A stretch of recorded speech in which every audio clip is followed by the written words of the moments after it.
بسم اللہ الرحمن الرحیم۔ دیکھو ایک حدیث میں رسول کریم صلی اللہ علیہ وسلم نے دعا کرنے کا یہ ادب بیان فرمایا کہ آدمی جب بھی دعا کرے تو دو کاموں کا سے شروع کرے۔ ایک اللہ تعالیٰ کی حمد، الحمدللہ رب العالمین، دعا کی شروع یہاں سے کرے، اللہم لک الحمد و لک الشکر، اور ایک درود شریف نبی کریم صلی اللہ علیہ وسلم پر درود بھیجے، پھر اپنے لیے جو حاجت مانگتا ہے مانگنی ہے وہ مانگے اللہ تعالیٰ سے۔ یہ جو فرمایا کہ شکر سے حمد سے آغاز کرو، پہلا کام یہ کرو کہ اللہ تعالیٰ کی تعریف کرو، اللہ تعالیٰ کا شکر ادا کرو۔ تکلیف میں، پریشانی میں، جس حالت میں بھی ہو، پہلے شکر ادا کرو۔ کس بات کا شکر ادا کرو کہ کہیں ایسا نہ ہو کہ تمہاری جو دعا ہے وہ شکوہ بن جائے، وہ گلہ بن جائے۔ اس سے روکنے کے لیے کہا کہ پہلے تو شکر ادا کرو کہ جو دوسری نعمتیں میسر ہیں پہلے ان کے اوپر شکر ادا کر لو، اللہ تعالیٰ کی نعمتوں کے اوپر کا استحضار کر لو اور مانگ لو اللہ تبارک و تعالی، پھر مانگو، پھر درود شریف بھیجو نبی کریم سرور دو عالم صلی اللہ علیہ وسلم پر کہ سارا کچھ اللہ تعالیٰ کے ساتھ جوڑنے والے، اللہ تعالیٰ کے ساتھ رشتہ قائم کرنے والے، اللہ تعالیٰ کے ساتھ بندے کو ملانے والے کون ہیں؟ حضور نبی کریم سرور دو عالم صلی اللہ علیہ وسلم۔ آپ پر درود بھیجو کہ تمہیں دعا بھی انہوں نے سکھائی، تمہیں آتا تھا مانگنا، تم مانگ سکتے تھے، مانگنے کا طریقہ بھی آپ نے سکھایا، مانگنا بھی آپ نے سکھایا، مانگنے کی ترغیب بھی آپ نے دی اور شکر ادا کرنے کی ترغیب بھی آپ نے دی، لہذا پہلے درود بھیج دو رسول کریم صلی اللہ علیہ وسلم۔ اور ہمارے حضرت والا حضرت عارفی قدس اللہ تعالیٰ سرہ ایک بات اور فرمایا کرتے تھے درود شریف کے بارے میں، یہ ایک ذوقی بات ہے، اس کو کوئی عقیدے کی طرف لے جانے کی ضرورت نہیں ہے، ذوقی بات ہے۔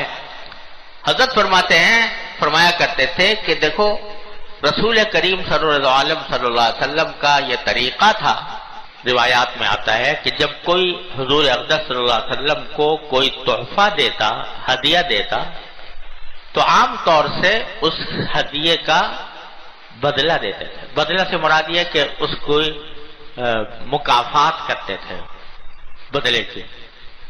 کسی نے کوئی ہدیہ پیش کیا، اگر کوئی چیز موجود ہے تو وہ ہدیے کے طور پر اس کو پیش کر دی، اور کچھ نہیں تو اس کے لیے دعا فرما دی۔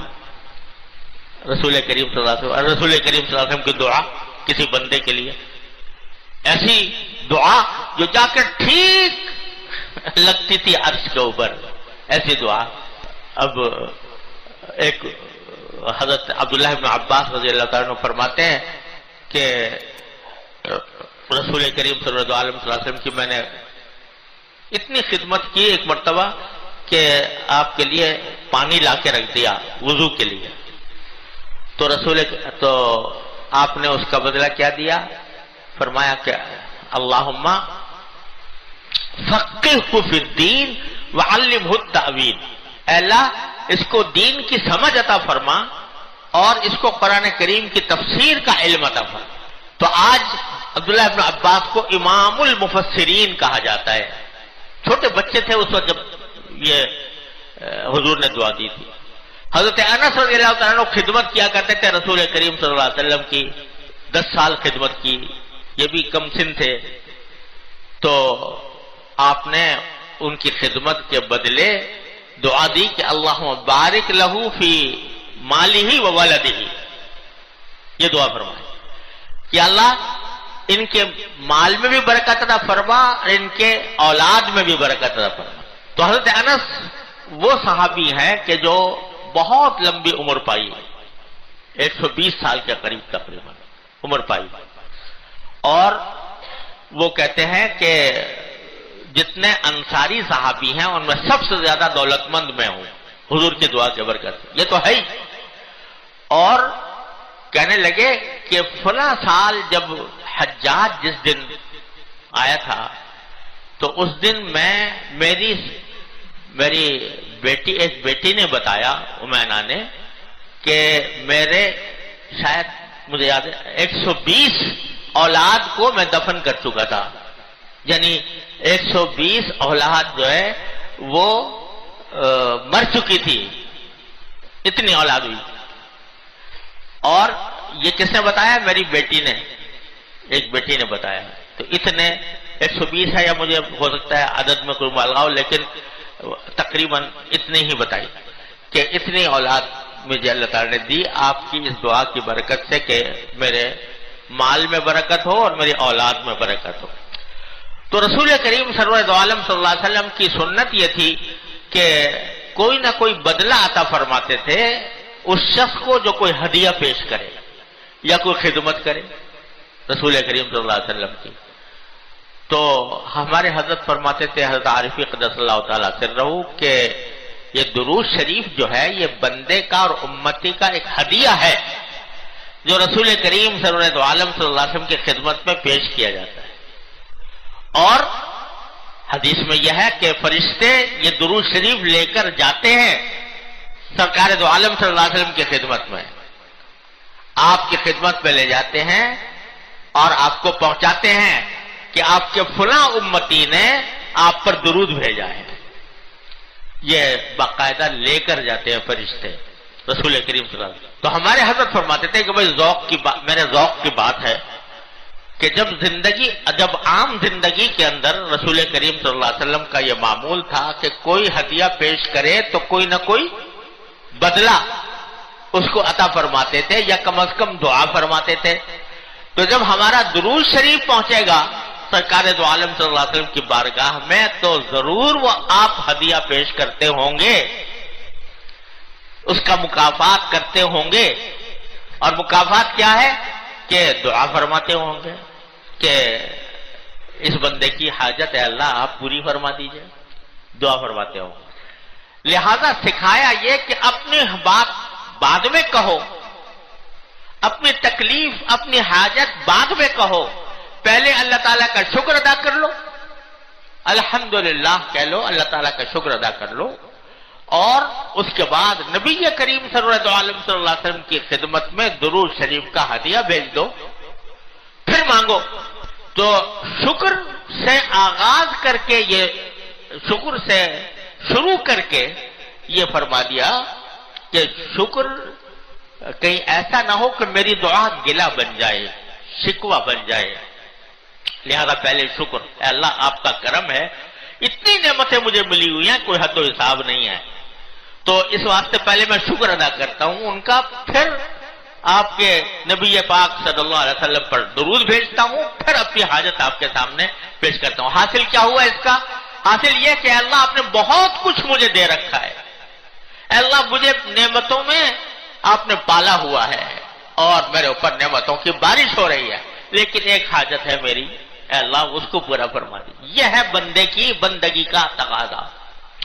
تو کہیں بھی دعا کو شکوے اور گلے کا انداز نہ بننا چاہیے، بلکہ مجھے سچی بات ہے اپنے اس دوران کبھی کبھی مجھے ڈر لگا کہ جب یہ میں نے پچھلے جمعہ کو آپ حضرات سے عرض کیا تھا کہ میں دعا کرتا ہوں آپ بھی دعا کریں کہ اللہ تعالیٰ مجھے سجدے سے محروم نہ فرمائے. تو یہ کسی ہمارے ساتھی نے طالب علم نے سن لی ہے بات، اس نے کچھ شعر کہہ دیے اور وہ شعر کہہ کے شعر بڑے اچھے کہے، ویسے انہوں نے کچھ پر اس پر میں نے بھی اضافہ کر دیا. تو وہ یہاں تو آج دنیا میں ذرا سی بات کہو تو ساری دنیا میں پھیل جاتی ہے، سنا ہے کہ کہاں سے کہاں پہنچ گئی اور لوگوں نے اس پر کہاں سے کہاں پہنچ گئی. تو اس میں صرف دعا ہی دعا ہے کہ یا اللہ مجھے اپنی دہلیز تک پہنچا دے، مجھے سجدے میں کرنے کی توفیق عطا فرما دے. اور وہ پڑھے جانے لگے شعر لوگ. تو مجھے کبھی کبھی ڈر لگا کہ کہیں ایسا تو نہیں کہ یہ کوئی شکوہ ہو گیا ہو اللہ تعالیٰ سے. ارے بے شک زمین پر سجدہ کرنے کی نعمت اللہ تبارک و تعالیٰ کی بڑی عظیم نعمت ہے اور اس کو مانگنا ضرور چاہیے. لیکن جس حال میں رکھے وہی حال اچھا ہے.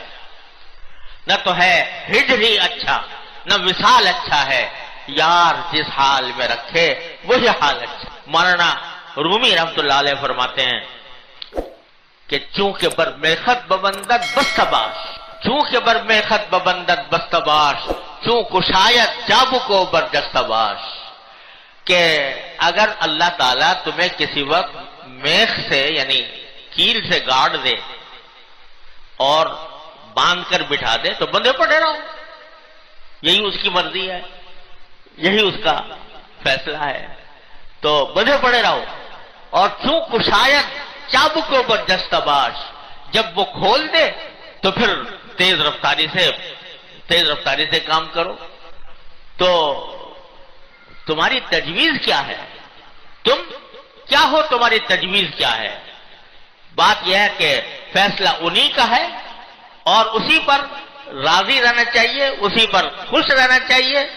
جب وہ زمین کے سجدے کی نعمتیں اور اس کا اجر اور اس کا حساب وہ ایسے جھک کر سجدے کرنے میں دے رہے ہیں تو ان کا کرم ہے، ان کی عطا ہے. وہ کوئی ایسی بات نہیں ہے کہ جس کو معاذ اللہ برا مانا جائے.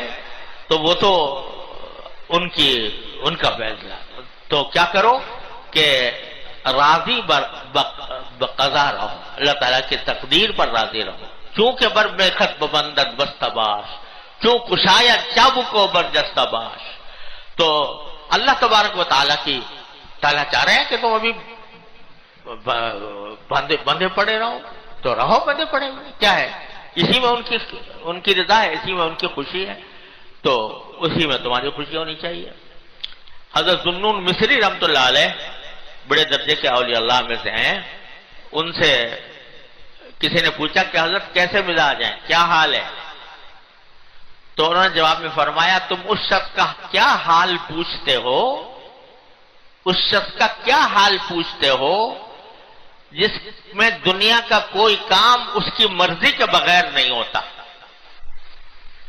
اپنے بارے میں فرمایا کہ دنیا میں جتنے کام ہو رہے ہیں میری مرضی کے خلاف کوئی کام نہیں ہوتا، سب کام میری مرضی سے ہوتا. تو وہ بڑا حیران ہوا کہ بھئی یہ کیسے آپ نے کہہ دیا کہ جو کام ہوتا ہے میری مرضی سے ہوتا ہے؟ یہ تو بڑے بڑے لوگوں کو بھی حاصل نہیں ہوتی یہ بات کہ ہر کام ان کی مرضی سے ہو رہا ہو. یہ کیسے ہوتا ہے کہ ہر کام آپ کی مرضی سے ہوتا ہے؟ کہا میں نے اپنی مرضی کو اللہ کی مرضی میں فنا کر دیا ہے. میں نے اپنی مرضی کو اللہ کی مرضی میں فنا کر دیا ہے کہ میری مرضی وہی ہے جو میرے مولا کی مرضی ہے. جو اس کی رضا ہے، اس کی رضا یہ ہے کہ میں بیمار رہوں، مجھے میری رضا بھی اس میں ہے. اس کی مرضی یہ ہے کہ میں کسی پریشانی میں ہوں، میری مرضی بھی یہی ہے. یعنی میں اس کو اپنی مرضی کو میں نے فنا کر دیا اللہ تعالیٰ کی مرضی میں. ہاں مانگنا سنت ہے مانگوں گا اللہ تعالیٰ سے، لیکن مرضی یہ ہے کہ جب تک آپ بیمار رکھے میں بھی راضی ہوں اس کے اوپر، جب آپ صحت مند کر دیں میں اس کے اوپر راضی ہوں.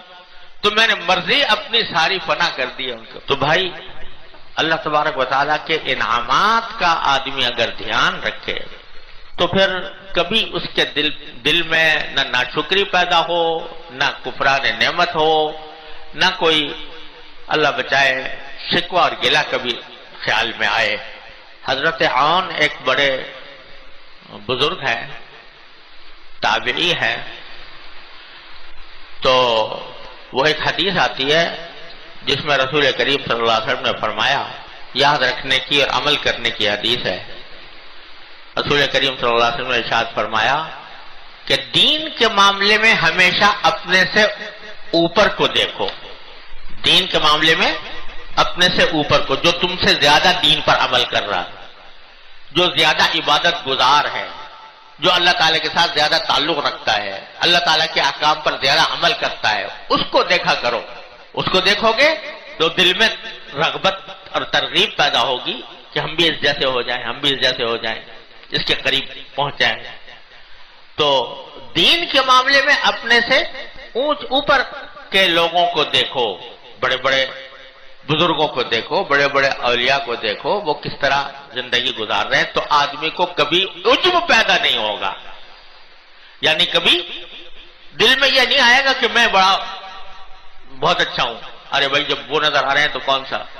تو جب آدمی اپنے سے اچھے لوگوں کو دیکھتا ہے، اپنے سے زیادہ عبادت گزار اور اطاعت شعار لوگوں کو دیکھتا ہے، تو اس کے اندر میں رغبت پیدا ہوتی ہے، تکبر کبھی نہیں آئے گا، تکبر پاس نہیں آئے گا۔ اور اس کا مظاہرہ ہوتا ہے حرمین شریفین میں۔ حرمین شریفین میں اگر اللہ تعالیٰ توفیق دے جانے کی، حج میں، عمرے میں کہیں، تو وہاں پر کسی بھی شخص کو اپنی عبادت پر غرہ نہیں ہو سکتا، کیونکہ کتنی ہی عبادت کر لے اپنے سے زیادہ کرنے والے نظر آئیں گے، کتنے ہی کر لے وہاں نظر آئیں گے کہ اب ہم نے بڑا تیر مارا کہ بھائی اتنے طواف کر لیے، اتنے عمرے کر لیے، اب کوئی مل گیا تو دیکھا کہ وہ تو پتہ نہیں کس مقام پر ہے، اس نے کتنے، وہ تو رہتا ہی صبح شام وہیں پر، اور اس کا کوئی اور کام ہی نہیں ہے سوائے اس کے۔ تو وہاں جا کر اچھے اچھے لوگوں کا جو اپنے نیکی کا غرہ رکھتے ہوں، ان کا وہ غرہ ٹوٹ جاتا ہے، اپنے سے بڑے لوگ نظر آتے ہیں۔ تو اس سے ایک تو پہلا یہ دین کے معاملے میں اپنے سے بلند کو دیکھو تو اس کو کیا ہوگا کہ ایک تو تکبر مٹے گا، عجب نہیں آئے گا پاس، دوسرے رغبت ہوگی کہ بھئی یہ جیسا یہ کام کر رہا ہے اللہ تعالیٰ مجھے بھی توفیق عطا فرما دے، میں بھی جیسا ہو جاؤں، تو اس میں رغبت ہوگی نیکیوں کی، آگے بڑھنے کی۔ اسی لیے کہا گیا کہ اچھی صحبت میں رہو، اچھی صحبت اختیار کرو۔ تو وہاں تو یہ فرمایا دین کے معاملے میں کہ دین کے معاملے میں اپنے سے زیادہ فوقیت رکھنے والوں کو دیکھو، اور دنیا کے معاملے میں اپنے سے نیچے لوگوں کو دیکھو، کہ ہم سے نیچے جو ہیں، جتنی دولت، جتنا کچھ ہمیں اللہ تعالی نے دیا ہے، روپیہ پیسہ، گھر کے ساز و سامان وغیرہ وغیرہ، اوپر کو نہ دیکھو کہ فلاں کے پاس تو اتنا شاندار گھر ہے، میرا ابھی چھوٹا سا ہے، میرے پاس فلاں کے پاس تو ایسی گاڑی ہے، میرے پاس ایسی چھوٹی سی ہے یا نہیں ہے۔ اور تو اگر یہ کرو گے تو زندگی بھر ناشکری میں بھی رہو گے، تکلیف میں بھی رہو گے۔ اب یہ اللہ بچائے جب مال کی دوڑ شروع ہوتی ہے کہ میں فلاں کی طرف پہنچ جاؤں، جب فلاں تک پہنچ جاتا ہے اس سے اوپر نظر آتا ہے وہاں تک پہنچ جاؤں۔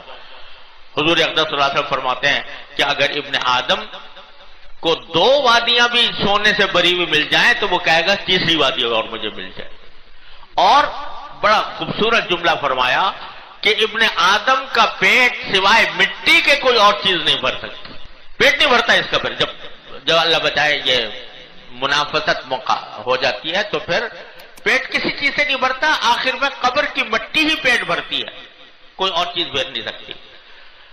تو دنیا کے معاملے میں اگر اوپر والوں کو دیکھو گے کہ وہ کتنے دولت مند ہیں اور اس جیسا بننے کی کوشش کرو گے، ساری زندگی مصیبت میں رہو گے، ساری زندگی پریشانی میں رہو گے، ناشکری میں رہو گے۔ اپنے سے نیچے والوں کو دیکھو، کس حالت میں لوگ زندگی گزار رہے ہیں، اور کس حالت میں لوگ بھوک پیاس میں ہیں، فقر و فاقے میں ہیں، چیتھڑے کپڑے پہنے ہوئے ہیں، ان کی طرف دیکھو تو نظر آئے گا کہ اللہ تعالیٰ نے مجھے تو ان سے بہتر زندگی عطا فرما رکھی ہے۔